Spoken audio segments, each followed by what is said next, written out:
महाराष्ट्रातल्या शेतकऱ्यांना आतापर्यंत फडणवीस सरकारनं अनेक वेळा फसवलेला आहे। यावेळी पुन्हा एकदा नवी तारीख सांगून पुन्हा एक फसवणूक केली आहे।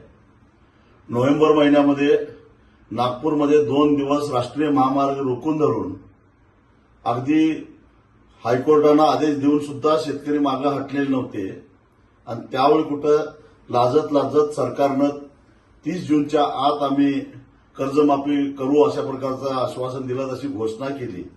पण पुन्हा एकदा सरकारनं आपला रंग दाखवला आणि आता 5 जुलैनंतर त्याची प्रक्रिया सुरू होईल अशा प्रकारची घोषणा कृषी मंत्र्यांनी विधिमंडळामध्ये केलेली आहे।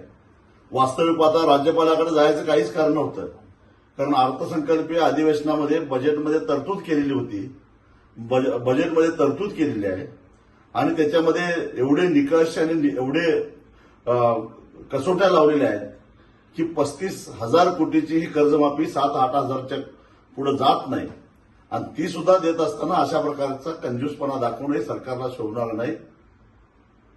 हा जो खेळखंडोबा करायला लागलाय, कारण याच्यामुळं किमान 50,000 रुपये मिळणार अशा आशेवर शेतकरी राहिलेले होते, जे नियमित कर्जदार आहेत, ज्यांच्या कर्जाची मुदत 30 जूनला संपणार आहे, म्हणजे उद्या संपणार आहे, ते उद्यापासून थकबाकी जाणार आहे।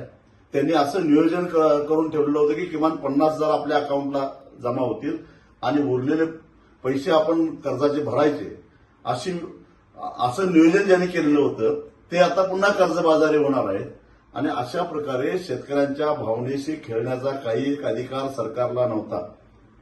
जणू काय भीक देतोय या पद्धतीनं हा जो काय खेळखंडोबा चाललेला आहे, मला सरकारला एवढाच इशारा द्यायचा आहे की हे तुम्हाला महागात पडेल।